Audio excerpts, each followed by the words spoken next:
Hoy persigo las huellas del pecado de la lujuria y el rastro de sus víctimas. El camino me lleva a hacer una primera parada en el centro cívico de la Asociación Clara Campoamor en Baracaldo, Vizcaya. Allí me espera una mujer que se ha convertido en un estandarte de la lucha contra este pecado capital. Blanca Estrella, tú como fundadora de la Asociación Clara Campoamor has ayudado a muchas víctimas que necesitan justicia, tanto en Euskadi como en nuestro entorno más cercano. No es mérito mío, en realidad, es mérito de las propias víctimas que han confiado tanto en mi persona como en la Asociación Clara Campoamor. Y eso es de agradecer. Si te hablo del violador del ascensor, ¿qué supone para ti este caso? Horroroso. Sobre todo hasta que le detuvieron, el miedo que tenían las jóvenes en Valladolid, que no las dejaban salir. Y es que no había otro remedio. Y el tiempo que tardaron en detenerle fue durísimo. Valladolid estaba levantado. Ibas allí y lo mascabas. ¿Cómo definirías a Pedro Luis Gallego? Era un sádico, un tío terrorífico que creó el terror en Valladolid. Tu labor fue muy importante. Mi labor fue importante, pero la labor de las familias fue mucho más importante. Yo no hubiera podido caminar si ellas no hubieran estado a mi lado. Blanca Estrella, he decidido ir a Valladolid para conocer más datos sobre la escalofriante trayectoria de Pedro Luis Gallego. Pues yo te lo agradezco. Y las familias de las víctimas asesinadas te lo agradecerán. Y las jóvenes violadas también te agradecerán. Porque esto no se puede olvidar.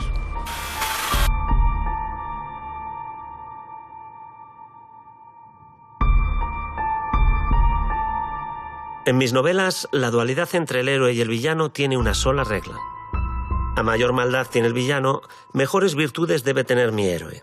Hoy, según profundizo en los terribles acontecimientos que aterrorizaron Valladolid a manos del llamado violador del ascensor, me pregunto, ¿hay algún héroe o alguna heroína que se alcen a combatir a este monstruo?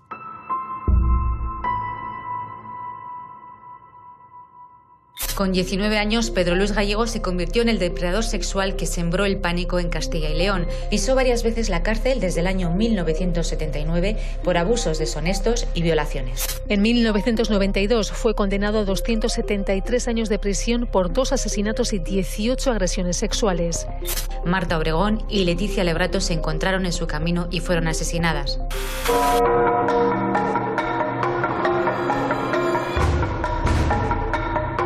Soy Miquel Santiago, soy escritor y me apasiona el crimen. Os invito a un viaje impredecible en mi próximo reto.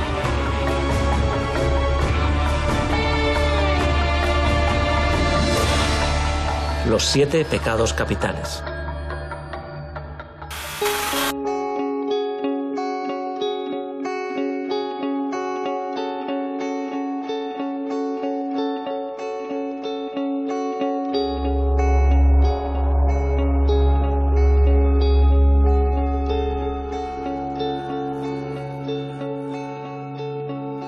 Paco, Pedro Luis Gallego, que comenzó su actividad delictiva en Valladolid, se puede decir que sembró el terror en la ciudad.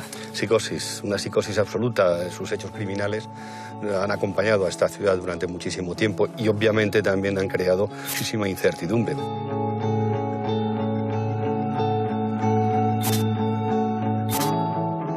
¿Quién era Pedro Luis Gallego? Bueno, Pedro Luis Gallego era un tío normal de provincias en un principio, pero con una mente evidentemente muy enferma. Es un muchacho que perteneció a una familia normal, trabajadora de Valladolid, un tipo que estudió en un colegio de religiosos, una persona que tenía el chip cambiado y que evidentemente pues, por sus obras lo hemos conocido. ¿Cuándo comienzan estas fechorías? Hay constancia de que a finales de los 70 y principios de los 80 es cuando Pedro Luis Gallego empieza a violar, a realizar abusos. De hecho, en el año 79 es, creo, cuando entra por primera vez en la cárcel. Entradas en la cárcel que se prolongan durante también a principios de los 80, siempre por abusos deshonestos. ¿Cómo se ganó su apodo, el violador del ascensor? Cuando deja los estudios en el colegio, empieza a estudiar mecánica y hace un curso sobre motores de ascensores y todo ese tipo de cosas, y esto le permite no solamente conocer el funcionamiento de los ascensores, sino además saber, porque trabajó también en una empresa de ascensores, saber cómo entrar a los portales y acceder, en este caso, a los ascensores donde cometió algunas de sus violaciones, ¿no? Lo sorprendente de todo este tipo de cosas era la facilidad que tenía en entrar a los portales sin que le viera nadie y luego atacarlas dentro de los ascensores. Se conocen algunos de los abusos, algunas de las violaciones, pero se sabe, o la policía tenía constancia de que habían sido muchas más. Entra en un psiquiátrico, porque también es condenado a entrar en un psiquiátrico. Sorprendentemente, ha sido condenado a 10 años a estar en ese psiquiátrico, pero no cumple esa pena porque redime esa condena a base de sacarse el certificado de la ESO. No cumple la condena, hace un tratamiento ambulatorio en un psiquiátrico de Sevilla, le dejan salir y regresa a Valladolid. Y a partir de que regresa a Valladolid, pues desgraciadamente se escribe otra historia dramática. Empieza esa carrera criminal, de verdad que ha escrito una historia bastante dramática.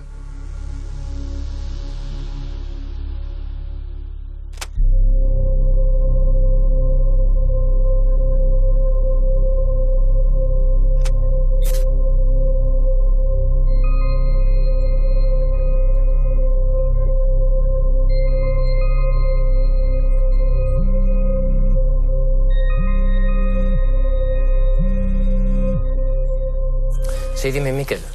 César, me encuentro en Valladolid profundizando en la terrible trayectoria de Pedro Luis Gallego, condenado a más de 200 años de prisión por 2 asesinatos, uno con violación y otro por intento, además de 18 agresiones sexuales y una violación. Sí, desde luego se trata de un auténtico depredador sexual, de los más terribles que ha conocido nuestra historia de crimen reciente. Me imagino que es una mente complicada de analizar. Muy complicada de analizar y también con una cierta sofisticación intelectual, porque en todo caso se tardó mucho en capturar a este individuo. Eso quiere decir que durante mucho tiempo consiguió burlar la investigación policial. César, nos encontramos ante un violador en serie que no se detiene ante nada a menos que lo detengan. Se me ocurren muchos pecados capitales, pero ¿cuál dirías tú que es el principal? Muchos pecados capitales, efectivamente, pero sin duda aquí, para mí, a mi juicio, el sustantivo es la lujuria.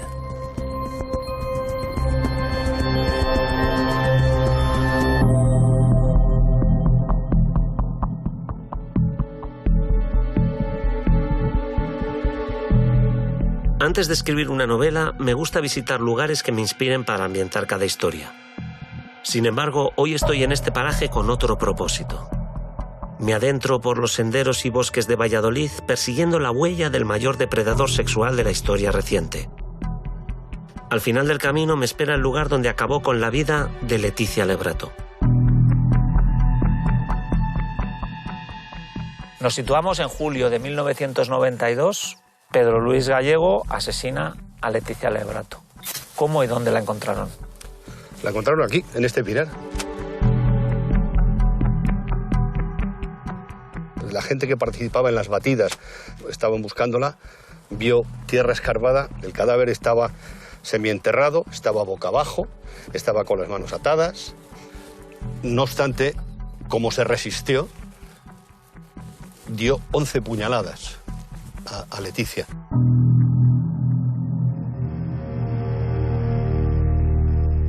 ¿Leticia fue asesinada por resistirse? Sí. Les ponía la navaja y decía, o te dejas o te la clavo. Era su frase. Y entonces las violaba y las dejaba marchar. ¿Qué es lo que pasa? Que Leticia Lebrato tenía arañazos, tenía golpes en la cara, en las piernas, tenía piel de él en las uñas.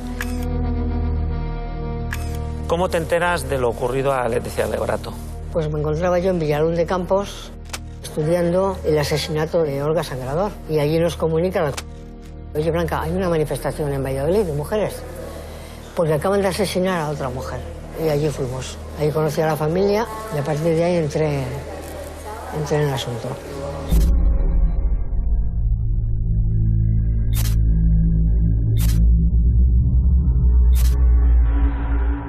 ¿Cómo ocurrieron estos hechos? Leticia Lebrato veraneaba aquí en Viana de Cega, en un chalet de su familia, y ella de todas las maneras aprovechaba pues, para ganarse un dinerillo trabajando en el complejo deportivo a 7 kilómetros de Valladolid. Esta chica acabó de trabajar, se vino a casa, solía venir en autostop.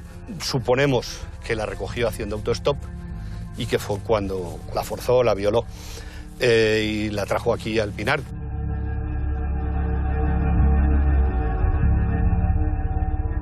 Blanca Estrella, tú estuviste en el juicio por el caso de Leticia Lebrato.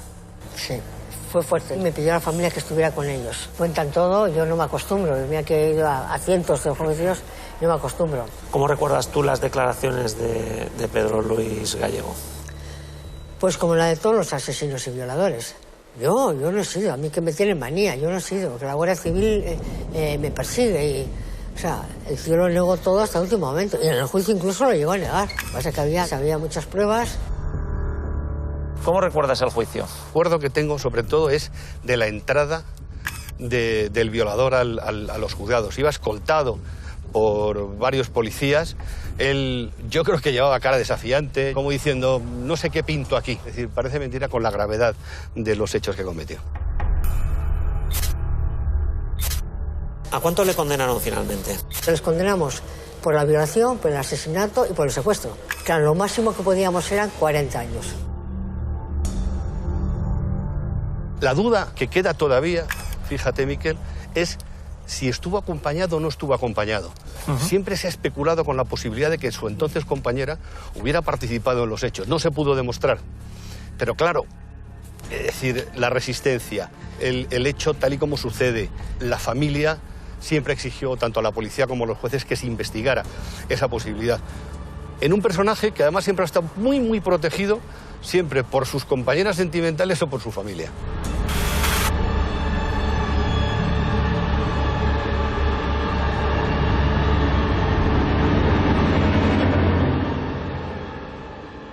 Hola, Miquel. ¿Cómo estás? Miquel.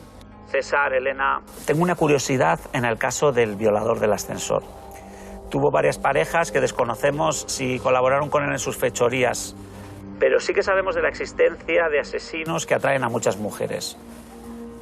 ¿Por qué hay mujeres que se sienten sexualmente atraídas por criminales cuando para el resto de nosotros son monstruos? Ni es el primer caso ni será el último de criminal convicto que tiene un gran número de admiradoras. Es un fenómeno tan recurrente que responde al nombre de hibristofilia. Efectivamente, además es un trastorno que se da mayoritariamente en mujeres y los estudios han demostrado que normalmente son mujeres entre 30 y 40 años de edad. ¿De dónde surge esta atracción? Pues si te parece vamos a explicar por qué se sienten atraídas algunas mujeres por los asesinos. En primer lugar, porque quieren redimirlos. Es decir, piensan con su bondad, con su instinto maternal, van a poder cambiar ese comportamiento criminal. En segundo lugar, y muy relacionado con la primera razón, es porque sienten compasión por esta gente, incluso a veces creen ciegamente en su inocencia. Y la tercera razón, se trata de mujeres que tienen una biografía totalmente anodina, es decir, son irrelevantes en su círculo social y de alguna forma lo que quieren es compartir la fama del criminal, pues emparejándose con ellos.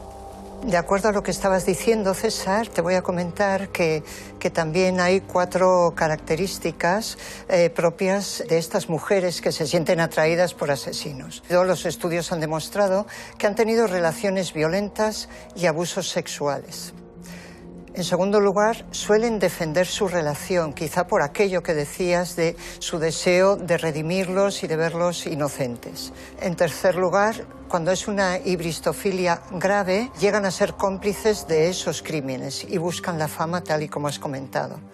Y por último, podríamos decir que buscan el novio perfecto. ¿Y cuál es el novio perfecto? Pues aquel al que ven fuerte, con fortaleza, que piensan que les puede defender, incluso aunque lleguen a la violencia, y que al mismo tiempo, como se ve en la hibristofilia leve, están encerrados y no hay riesgo físico. Bueno, ha habido muchos casos en la historia, pero vamos a comentar 2 que realmente son muy interesantes. El primero es el de Ted Bundy. ¿Qué nos podrías decir?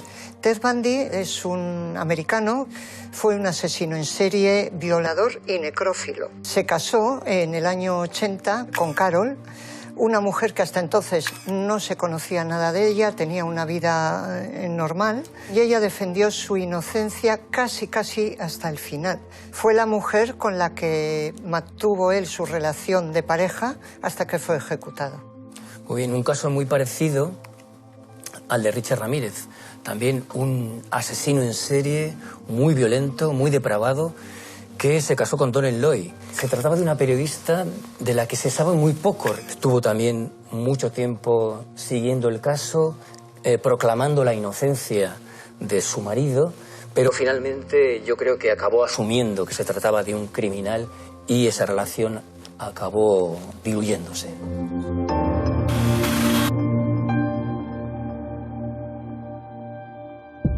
Nos situamos en enero de 1992. El violador del ascensor amplía su radio de acción alejándose de Valladolid y acabando con la vida de la joven Marta Obregón. Otro asesinato por el que fue condenado Pedro Luis fue el de Marta Obregón. Marta Obregón apareció asesinada en Villagonzalo Pedernales, en un pueblo de Burgos, que fue donde él fue a secuestrarla. ¿Quién encontró a Marta?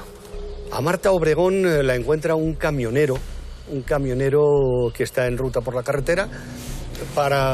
Junto a la carretera, sale del camión, va a un descampado y se encuentra que un cuerpo allí, una cría muerta. Así lo encontró. Esta muchacha era una chica de 22 años, me parece que era estudiante de periodismo. ¿Cómo se produjeron los hechos? Los de Marta Obregón, bueno, pues el modus operandi de este sujeto era siempre el mismo. Las secuestraba en la calle o bien en un portal, las introducía en el coche, se las llevaba a algún paraje desconocido donde las forzaba o donde las intentaba forzar. En este caso hubo un asesinato a navajazos. Y luego además se pudo saber que fue él porque el juez Manuel García Castellón fue el que le tomó declaración una vez que fue detenido.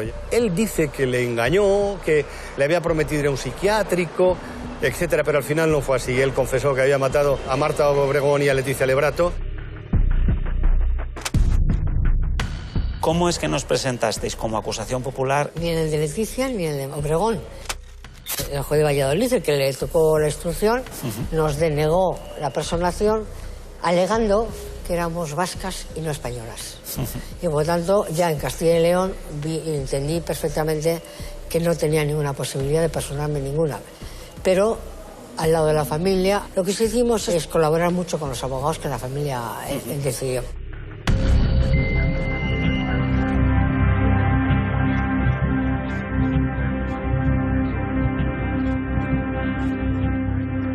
¿Cómo te enteras del caso de Marta Obregón? Pues mira, siempre juega en esto la generosidad de las familias. La familia de Leticia Lebrato fue generosa hasta el punto que el sumario de su hija, que era duro, era fuerte, lo puso a disposición del abogado de la familia de Obregón.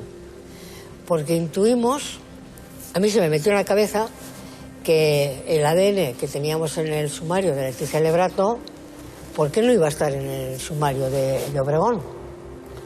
Lo mismo que estaba en todos los sumarios de todas las niñas violadas. Y entonces nos pusimos a trabajar el abogado de Obregón y el abogado de Leticia, los dos conmigo, y dale, nos lo denegaron y además encima más o menos vino a decir la justicia de Burgos que estábamos cometiendo un delito. Porque entonces no se podían visualizar sumarios de otros. Pero bueno, yo me puse porque había que cruzar el dato y además tenía algún colaborador que era forense que me dijo, tranquila, Blanca Estrella, es el mismo ADN, tira para adelante que tienes razón. Y tiré para adelante y al final conseguimos que se le juzgara por el ADN. Leticia Lebrato abrió un camino que necesitábamos las mujeres, porque a partir de ahí ya se centraliza todos los ADN de todos los asesinos y violadores de este país.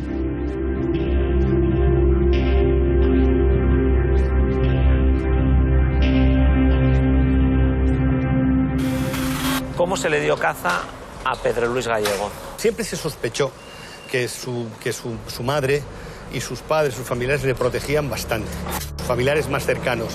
Entonces pincharon los teléfonos y descubrieron una conversación de la madre y de él quedando en correos en La Coruña, porque le iban a mandar un giro de 50.000 pesetas, creo. Allí lo cogieron. ¿Cómo era su modus operandi? Tiene dos. Uno, secuestrarlas, montarlas en el coche, llevárselas a un descampado y violarlas. O él, por el que le llaman el violador del ascensor. Civilinamente entrar en los portales y allí, una vez que ves a la víctima que te interesa, la secuestraba, la metía dentro de la caja del ascensor y allí las violaba. Pero lo que sí también utilizaba era muchísima violencia. Cuando cogía a una mujer la golpeaba de una forma brutal y bestial, ¿no? Entonces... ¿Cómo se pudo demostrar durante el juicio que fue él? Básicamente por las pruebas que aporta la investigación y la policía. Él niega en todo momento ser el asesino. Y él repite en muchas ocasiones que le han engañado. Pero lo que era evidente es que las pruebas, las fotos, los reconocimientos, absolutamente todo, dicen que ha sido él el asesino, ¿no?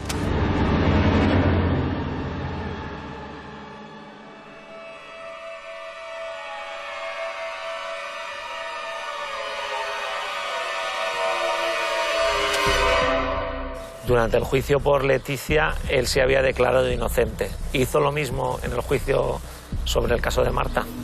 Él nunca ha reconocido asesinato ni violación de ningún tipo. Nada más que al inicio de su carrera delictiva.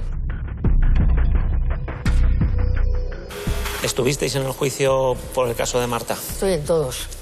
No dejo nunca a las familias solas. Como siempre voy muy prudente, me siento en la última fila para que la familia esté tranquila y de repente el juez hace la pregunta respectiva al inicio del juicio.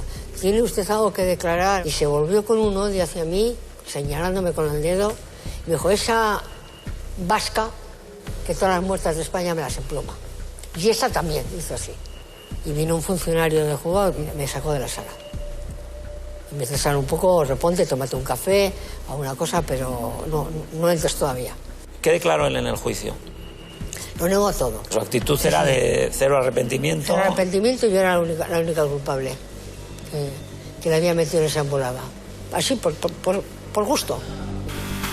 Después de Marta, Pedro Luis siguió actuando. Entre abril y junio del 92 se le atribuyen hasta 9 violaciones y 2 intentos. Sí, la carrera criminal de este personaje es bastante larga, efectivamente.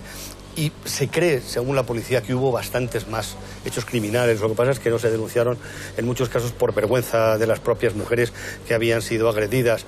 Porque luego, además, la psicosis que se creó en toda la comunidad autónoma, pues eso, hacía que muchas mujeres fueran precisamente a las comisarías a denunciar, pues me ha atacado un hombre, me ha atacado aquí, me ha atacado allá. Pero claro, lo que sí se le pudo relacionar fue con todos estos casos, ¿no?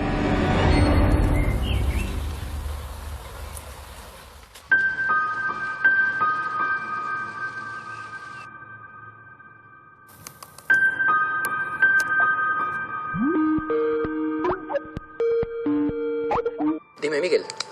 César, con todos los datos que vas obteniendo y lo que has investigado, me gustaría que me hicieras un perfil criminológico del violador del ascensor. ¿Y qué conexiones vas encontrando con el pecado de la lujuria?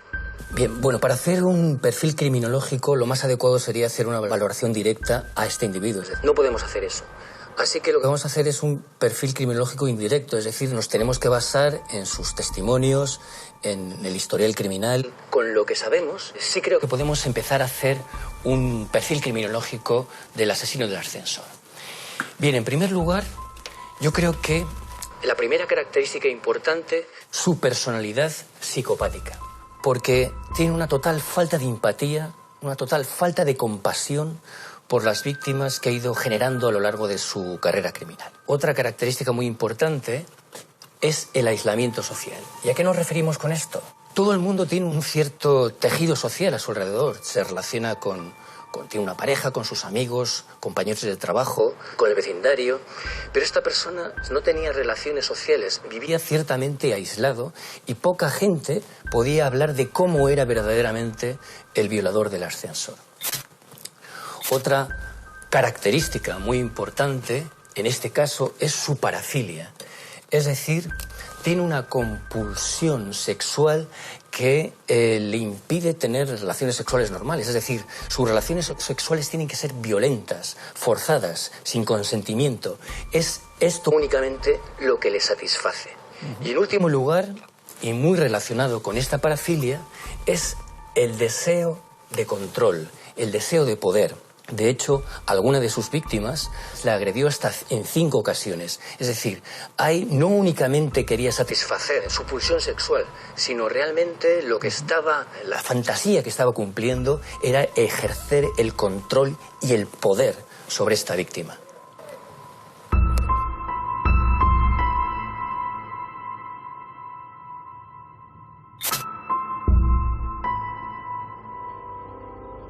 Los monstruos son fuente de inspiración para muchos escritores. Y el monstruo de la lujuria que persigo hoy tiene 1000 caras. Sus víctimas también, pero muchas no se pueden permitir mostrar el rostro para hablar de sus cicatrices. La agresión la sufrí en el 2015 y cuando ocurrió todo yo tenía 15 años. Yo acudo a una fiesta multitudinaria, yo voy con mis amigas y hay un momento en el que yo decido alejarme para orinar. El próximo recuerdo que tengo, como haberme dormido, estar en un sueño y despertar y encontrarme al agresor encima mía. Termina, se va, decido acudir a donde estaban mis amigas, me llevan al hospital para que me hagan las pruebas. Secuelas físicas tuve tanto como arañazos por el cuerpo, y luego las lesiones que tenía pues en las zonas más íntimas, y luego sí que tuve que realizar un tratamiento por el hecho de que el agresor no se quiso realizar las pruebas de VIH. Tuve que estar en tratamiento durante un mes. Las mujeres que han sufrido una agresión sexual suelen sentir vergüenza. ¿Vergüenza por qué? Porque a veces hay un juicio social, que si había salido de fiesta, que si estaba bebida, etcétera, etcétera. Y culpabilidad porque muchas veces creen que no han sabido protegerse y defenderse del agresor lo suficiente. Me llegué a sentir culpable por el hecho de haber acudido a esa fiesta, por el haber bebido, por no me tenía que haber ido a hacer pis sola, por todo, hasta que al final ya vas interiorizando que el único culpable es el agresor. Sufren también otro tipo de secuelas, como por ejemplo miedo a relacionarse con el resto de las personas, incluso de su entorno familiar, miedo a comunicar lo que han vivido, miedo a estar solas. Me encerré en mí misma, pero también me apoyé en la gente cercana. Sí que es verdad que he tenido que escuchar cosas muy malas. Pues estuve con ayuda psicológica desde el primer momento que ocurrió todo, que fue de gran ayuda. Consecuencias psicológicas he tenido el no atreverme a volver a casa sola, me costó salir un tiempo. La sentencia, al ser los 2 menores de edad, no ayudó nada. A él le condenaron a 2 años de internamiento y 1 año de libertad vigilada. O sea, al final lo que cumplió fue 1 año. Todo lo demás fue libertad vigilada.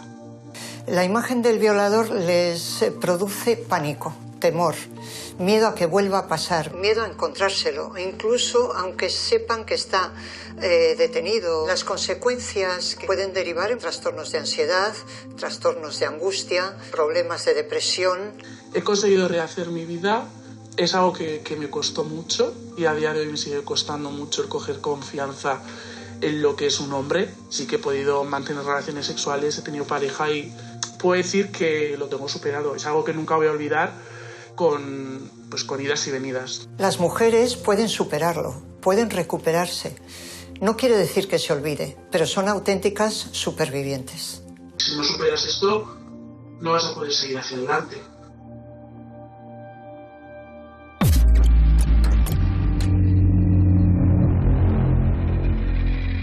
Presos comunes serán también excarcelados en las próximas horas, entre ellos Pedro Luis Gallego, encarcelado por matar y violar a 2 jóvenes. Tenía que haber cumplido condena hasta el año 2022, pero en 2013 quedó en libertad tras la derogación de la doctrina Parot. Sale de la prisión y de esta forma se ahorró 9 años de prisión. El Pedro Luis era un riesgo evidente para la sociedad, él mismo lo comentó. En unos informes que se elaboraron cuando él estaba cumpliendo condena por los 2 asesinatos y las violaciones de Valladolid, se especificó que él no estaba en condiciones de salir y vivir en sociedad. Cuando Pedro Luis sale de prisión, pues se refugia en Segovia, cerca de una hermana que vivía en esa zona de Segovia. Él se instaló en régimen de alquiler, en una casa muy pequeña, que curiosamente era una casa a la que él podía acceder desde el garaje, o sea que no tenía que pasar por el portal, así no podía ser visto por el resto de vecinos. Pedro Luis llevaba aparentemente una vida normal en Segovia, lo único que se había cambiado el aspecto físico. Y bueno, gracias a ese cambio físico, pues prácticamente nadie le identificó como el conocido como el violador del ascensor.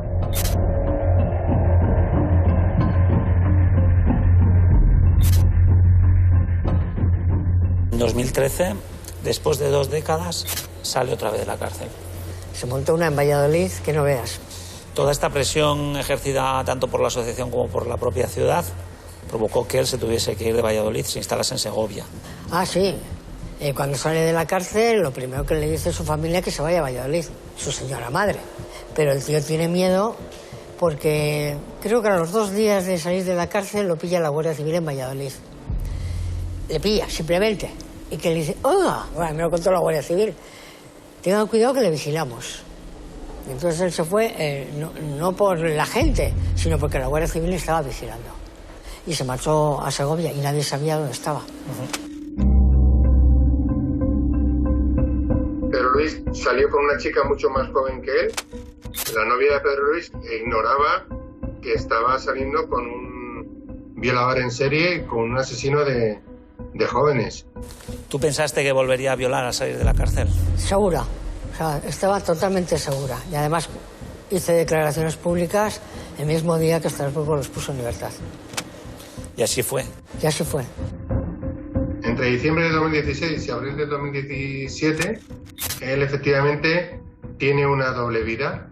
En Segovia no trabaja, en principio vivía de las ayudas familiares y vivía de un ingreso mínimo que tenía tras su paso por prisión. Salía con su novia, era una persona tranquila, llevaba una vida aparentemente muy apacible y anodina. Luego, por las noches, pues salía en busca de sus víctimas.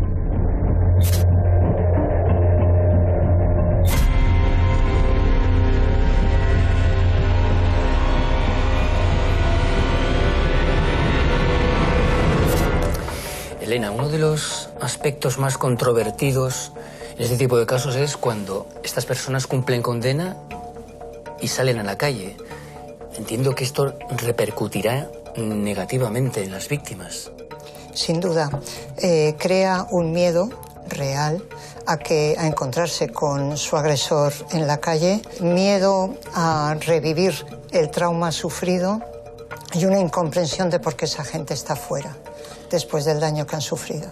Hay que subrayar en todo caso que la mayor parte de los programas de rehabilitación para agresores sexuales funcionan. De hecho, la tasa de reincidencia en agresores sexuales es menor que en otros delitos. Es decir, en la mayor parte de los casos funcionan. Claro, el problema está en individuos como este, como Pedro Luis Gallego o como Bernardo Montoya, el asesino de Laura Lungo. Son casos muy excepcionales porque son individuos muy violentos y con una pulsión asesina. Entonces, realmente, los programas de rehabilitación en estos casos son muy problemáticos porque no funcionan adecuadamente. Entonces, la pregunta es, ¿qué podemos hacer en este tipo de situaciones? Realmente es así, los programas de reinserción están funcionando, los tratamientos, pero en casos tan extremos hay un debate abierto en el que todavía no se ha encontrado la solución. Se apuntan posibilidades como las asociaciones de víctimas que piden un seguimiento de estos agresores prácticamente de por vida, etcétera, pero no tenemos una respuesta realmente concreta para este tipo de problemas. Y en Segovia ha sido detenido el violador del ascensor. Se le acusa de secuestrar a punta de pistola a mujeres para agredirlas sexualmente. Presunto autor de 4 agresiones sexuales cometidas en una franja de 5 meses, todas ellas aquí en Madrid y todas ellas en el entorno del Hospital de la Paz. El juez le imputa 2 delitos consumados de violación y 2 en grado de tentativa y también delitos de detención ilegal, lesiones y robo con violencia.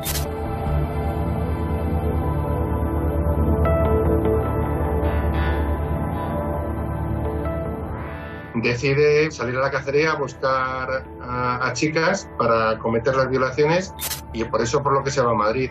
Y elige el entorno del Hospital de la Paz, en concreto la zona donde está la escuela de enfermería, porque sabe que por ese lugar pasan chicas jóvenes, que es lo que buscaba él, una zona donde puede aparcar bien y una zona donde por las noches no hay mucho tránsito de personas. Secuestraba a sus víctimas, chicas de cerca de 20 años, en las inmediaciones del madrileño Hospital de la Paz. Las llevaba a su piso de Segovia y tras violarlas las devolvía a Madrid. El modus operandi con el que actuaba Pedro Luis era seguir a chicas jóvenes, se bajaba del coche con la cara tapada. En un momento dado él sacaba una pistola y las apuntaba y las obligaba a meterse en el coche. Las tapaba los ojos y las llevaba lejos de la zona para violarlas. Y luego las llevaba hasta el piso de Segovia. Allí cometía más violaciones. Alguna de las chicas la llevaba a violar hasta 3 ocasiones en el piso de Segovia. Y luego incluso las obligaba a que se metieran en la ducha, a que se lavaran para intentar destruir cualquier resto biológico que él pudiera haber dejado en las víctimas. Y las volvía a llevar a Madrid. El violador del ascensor trataba de eliminar evidencias físicas de sus brutales agresiones. Un intento por esconderse de los expertos que rastrean cualquier prueba material para incriminarle. Un proceso sumamente delicado tanto para las víctimas como para los profesionales.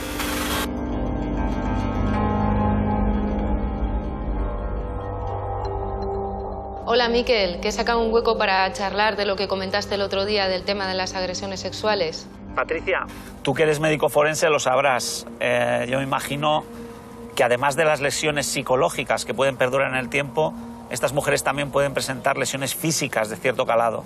¿Cómo se realiza esta exploración? Una vez que se ha interpuesto la denuncia, o por lo menos se ha comunicado la voluntad de interponer esta denuncia, y siempre por orden judicial, va a existir una exploración conjunta del médico forense y del ginecólogo de guardia en el centro médico correspondiente. El ginecólogo de guardia va a realizar una exploración dirigida a valorar las lesiones y a realizar una prevención de enfermedades de transmisión sexual, embarazos, etc. Y el médico forense, por su parte, va a intentar obtener muestras que intenten aclarar qué es lo que ha podido ocurrir e intentar determinar al responsable de ese autor. Por un lado, vamos a coger hisopos a nivel genital, ¿vale? Los hisopos lo que se hace es introducir en diferentes zonas de la región genital y recoger allí la muestra. En el caso de que exista otra cavidad, como puede ser la anal, procederíamos de la misma manera a la recogida de hisopos. Y también en aquellos casos que se refieran, por ejemplo, obesos o otro tipo de agresión en diferentes zonas corporales. Pasaríamos a hisoparlo con estos hisopos. En segundo lugar, lo que haríamos es un lavado vaginal. Lo que se hace es introducir suero fisiológico a nivel de la cavidad vaginal, se recoge con una jeringuilla y lo introducimos en un bote estéril. Y esto lo que hace es recoger cualquier evidencia que haya podido quedar en la cavidad vaginal y que no haya sido recogida previamente con los hisopos. Y todo esto es necesario introducirlo en las bolsas de custodia correspondientes para su remisión al laboratorio y para que tenga su validez judicial. Asimismo, también es posible, dependiendo del caso, recoger la ropa íntima de la víctima y recoger también para su análisis toxicológica muestras de sangre y de orina. ¿Son visibles estas lesiones? Puede darse el caso que, dependiendo de qué circunstancias estemos hablando, pueda acusar este tipo de actos sin ninguna lesión física, lo que no quiere decir que no haya ocurrido ese hecho, pero puede cursar en algunas circunstancias sin lesiones. En el caso de que aparezcan estas lesiones, la casuística puede ser muy diversa, desde erosiones, arañazos, hematomas, moratones, etc. Entonces podemos tener un gran abanico de lesiones. Desde el punto de vista médico-legal, en este tipo de delitos suelen ser de mucha importancia las lesiones que son figuradas, que tienen una forma específica, fundamentalmente las digitiformes, las que tienen forma de los dedos y dependiendo de su localización, por ejemplo, la cara interior de los muslos. En este caso, estas lesiones van a adquirir una relevancia muy importante, pero como decimos, el abanico es muy amplio. Avanzar en este relato del pecado de la lujuria cada vez es más difícil. A cada paso que doy se suma una nueva víctima y otro depredador. El 28 de octubre del 2016 se encuentra el cuerpo de una joven de 15 años llamada Vanessa. Se encuentra en una sima al que había sido arrojado ya el cuerpo sin vida, después de haberle perpetrado la muerte y previamente haber sufrido una agresión sexual. Vanessa y su asesino se conocían del pueblo. Por ello, cuando Vanessa recibió un mensaje de Rubén invitándole a su casa, no sospechó, entre otras cosas porque Rubén era muy amigo de los primos de Vanessa y le dijo en ese mensaje que los primos iban a estar allí. Por tanto, Vanessa fue a ese lugar confiada. Nosotros estamos absolutamente convencidos de que Vanessa, en cuanto entró en la casa, imaginó qué podía ocurrir al ver la casa oscura y al ver que solo estaba Rubén, se negó a mantener relaciones sexuales y, por tanto, Rubén procedió a golpearla y por eso el forense dice que tiene golpes en la cabeza y en la cara que son suficientemente fuertes como para dejarla en ese estado de semi-inconsciencia. Procedió a agredirla sexualmente y a estrangularla una vez se produjo la agresión sexual. La investigación que se llevó a cabo apunta a Rubén. La Guardia Civil desde casi el principio no tuvo dudas y él acabó reconociendo que había matado a Vanessa y que había arrojado su cuerpo a la sima. La condena que se le impuso fue prisión permanente revisable, por dos razones además. Nuestro Código Penal establece la prisión permanente revisable para muertes de personas menores de edad, menores de 16 años, y Vanessa tenía 15, y para muertes causadas con posterioridad y como consecuencia de una agresión sexual. En este caso se dan los dos elementos y se quedaron probados ambos en el acto de juicio. Retomamos la historia del violador del ascensor y nos situamos en el momento de su detención, en 2017. Los acontecimientos dan un giro inesperado tras su arresto. Prisión provisional, comunicada y sin fianza para Pedro Luis Gallego, el violador del ascensor. Y para dar con Pedro Luis, la clave fue, sobre todo, la investigación pormenorizada del vehículo del sospechoso. Se consiguió averiguar la matrícula del coche que utilizaba él. A través de cámaras de seguridad lograron averiguar que el coche era utilizado por Pedro Luis. Y las pruebas de ADN pues sirvieron un poco ya para ratificar toda la investigación. ¿Cuándo y cómo te enteras tú de estas nuevas violaciones? Una víctima me llama. Llama a la asociación, a ver, y hablé con ella, y me dices que me ha pasado esto y tal, y aparecieron más. Este hombre fue detenido por estas violaciones, se intentó suicidar. Bueno, eso no se lo cree ni él. Para mí que quiso dar pena. Pero Luis intenta acabar con su vida en julio de 2019, muy poco tiempo después de ser detenido, en teoría porque comenta que no está aquí en esta vida para seguir haciendo daño, que él es un peligro y que como no recibe ningún tipo de terapia, pues que él sigue siendo un elemento muy peligroso.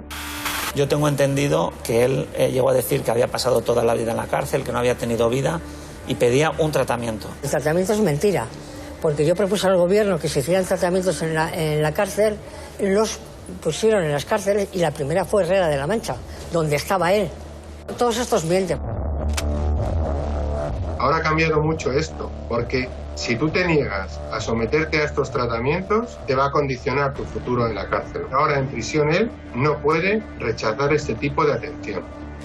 Cuando él deja en silencio a toda la sala explicando que sufre un problema profundo y psicológico por el que ha pedido sin éxito muchas veces ayuda Y lo más impactante es que por primera vez pide perdón a sus víctimas y se muestra muy arrepentido e insiste, yo me acuerdo de esa frase, que es víctima de sí mismo, o sea. Arrepentimiento es una palabra que si no la sientes no tiene valor por mucho que la escribas en mayúsculas. ¿Por qué tardó tanto en pronunciarla el violador del ascensor? Tras tantos años de horror. Hola Vicente, ¿cómo estás? Hola César, encantado de saludarte, muy bien, gracias. Pues mira, yo creo que eres la persona indicada para arrojar algo de luz sobre el caso que estamos analizando. Igual no podemos resolver todas las dudas, pero sí quizás nos arrojes elementos de juicio para poder valorar más adecuadamente el supuesto arrepentimiento del violador del ascensor. ¿Qué opinas al respecto de una persona con esta trayectoria criminal? La historia de los casos criminales está llena de estos arrepentimientos de última hora y en las circunstancias más desfavorables para los condenados, y es en el juicio cuando saben que las pruebas son abrumadoras y van a tener que pasar pues una gran parte de su vida o el resto de su vida en la cárcel. Entonces, a priori, estos arrepentimientos no son sinceros, sino que intentan, de alguna manera, de manera infructuosa, limpiar su imagen frente a los demás, rehuir la idea de que son monstruos, no tanto para buscar una condena menor o algún tipo de atenuante, sino para que cuando vayan a la cárcel pues no se les considere seres particularmente despreciables o personas a las cuales se les tenga que someter a un duro régimen de tratamiento penal, ¿verdad? Lo cierto es que este individuo ha intentado suicidarse en prisión. ¿O no sería coherente con ese arrepentimiento profundo? ¿Qué opinas tú al respecto? Mira, el suicidio, o incluso en Estados Unidos, la exigencia de ser ejecutado, no obedece tanto, según mi experiencia, al arrepentimiento, sino a lo que podríamos entender como una situación de hartazgo existencial. Es decir, llega un momento donde lo que te espera por delante pues te resulta muy, muy penoso. ¿Por qué? Porque ya tienes sobre ti la etiqueta de monstruo, sabes que tu presencia en la cárcel va a ser considerada pues como una señal de alarma, que vas a ser un apestado. Entonces no es tanto lo lamento, me mato porque he sido muy malo, sino más bien yo diría que es me mato porque lo que viene a continuación no merece la pena de ser vivido. El paso de Pedro Luis por las diferentes cárceles fue ejemplar. Tú date cuenta que este tipo también se le intenta relacionar con el asesinato de la niña Laura Domingo de Burgos. O sea, si en una cárcel los violadores les tienen que poner protección o llevarles a determinados departamentos para no ser agredidos por otros presos, en el caso encima del asesinato o violación de un niño o de una niña todavía este es mucho peor. Obviamente le interesaba mantener un perfil muy bajo para que no sacarle al patio con todos los comunes, ¿no? Finalmente, el violador del ascensor fue condenado a 96 años de prisión por las agresiones sexuales, por los intentos de agresión sexual, y en el juicio se especifica que no puede tener beneficios penitenciarios. Pedro Luis dijo en el juicio que era víctima de sí mismo y que desde los 18 años nunca había tenido oportunidad de resolver esos problemas que él tenía, que su vida nunca había sido normal. Pues mira, Vicente, si te parece, vamos a ver algunas de las frases que pronunció este violador en serie en el juicio. Muy bien. Soy víctima de mí mismo. Me intenté quitar la vida porque no tenía que haber nacido. Tengo un problema psicológico, una obsesión que no puedo controlar, no la comprendo. Luego, por otra parte, insiste. Me siento muy arrepentido de haber hecho lo que he hecho durante toda mi vida y pido perdón a las víctimas, a todas, y considero que mi vida ha sido un fracaso desde que tenía 19 años. Bueno, en lo que acabas de leer hay dos partes. Yo creo que hay una parte que es cierta, que es, yo creo que él, como otros muchos asesinos y violadores seriales, pues no han tenido reparo en explicar que hay algo que está roto dentro de ellos, ¿no? Son muchos los que han dicho que pues tienen una enfermedad o les pasa algo que no pueden llegar a comprender realmente, pero que de algún modo les empuja, ¿no? Ellos explican que no tienen voluntad y eso él lo reconoce. Yo creo que esa parte es correcta. También creo que es correcto cuando dice que su vida ha sido un fracaso. Claro, si se ha dedicado a cometer tantas violaciones y 2 homicidios, no creo que se la pueda calificar de una vida provechosa. Pero efectivamente, cuando él dice me arrepiento, claro, una compulsión tan grande que le ha estado comiendo por dentro durante tanto tiempo, lo que implica es que él ha sentido que eso lo necesitaba para llenarse emocionalmente. Entonces está arrepentido porque con posterioridad su vida pues ha estado en muchos sentidos constreñida por esa compulsión y sobre todo por la estancia en la cárcel. Entonces yo creo que él está arrepentido de haber estado en la cárcel, está arrepentido de haber pasado tantos inconvenientes por lo que ha hecho, pero yo no creo que vaya más allá. Está arrepentido porque está condenado, ¿verdad? Si él hubiera estado libre, no creo que hubiera dicho eso, porque él hubiera gozado de aquello que buscaba y al mismo tiempo obtendría la libertad, con lo cual sería un criminal perfecto, por así decirlo, ¿no? Sí, de hecho, la última frase es bastante coherente con lo que estás diciendo. No he tenido vida, he estado 32 años en prisión y mi vida acabará entre rejas, pero yo pido que se me aplique un programa específico de tratamiento. No lo he hecho porque quiero, sino porque no lo podía evitar. Yo creo que esto es un brindis al sol. Es decir, este hombre está más allá de todo tratamiento, ¿verdad? Efectivamente va a estar pues, el resto de su vida en la cárcel y él no cree que realmente el tratamiento vaya a cambiar nada. Lo que ocurre es que está dentro de este rol de por favor no me juzguen como un monstruo, no me lo pongan muy difícil, en condiciones aceptables y yo voy a colaborar, ¿no? Tengan consideración, ¿no? De este pobre viejo delincuente, veterano de guerra, ¿no? Él ha sido durante muchos años un tipo particularmente violento y peligroso, hasta tal punto que su identidad se forjó con esa violencia, con ese crimen, ¿no? Con tanta sangre y dolor en sus manos. Y ahora ya lo que pide es un poco de conmiseración.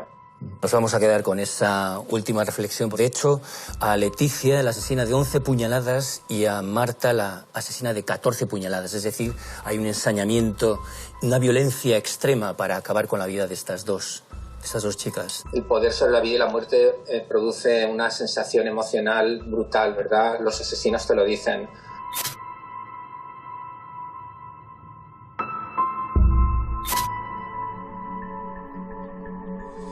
¿Y si vuelve a salir? No. Decía Clara Campoamor que mientras ella tuviera un aliento, en este país no se iba a vender el cuerpo de las mujeres.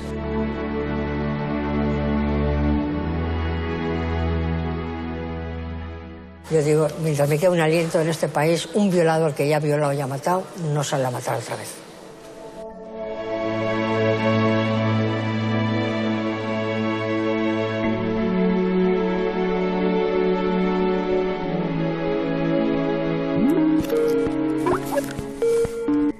César.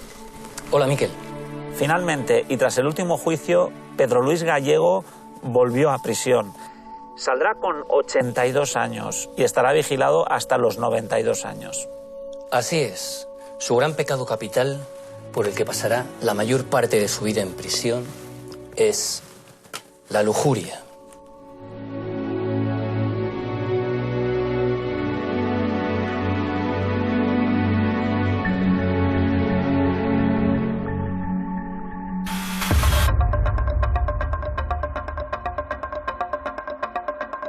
El monstruo y su lujuria fueron al fin detenidos. Y todo gracias al empeño y a la valentía de un elenco de héroes que han ido mucho más allá de sus obligaciones para hacer frente a tamaña amenaza. Me tranquiliza pensar que en nuestra sociedad, por cada villano que aparece, también surgen heroínas y héroes dispuestos a detenerlos.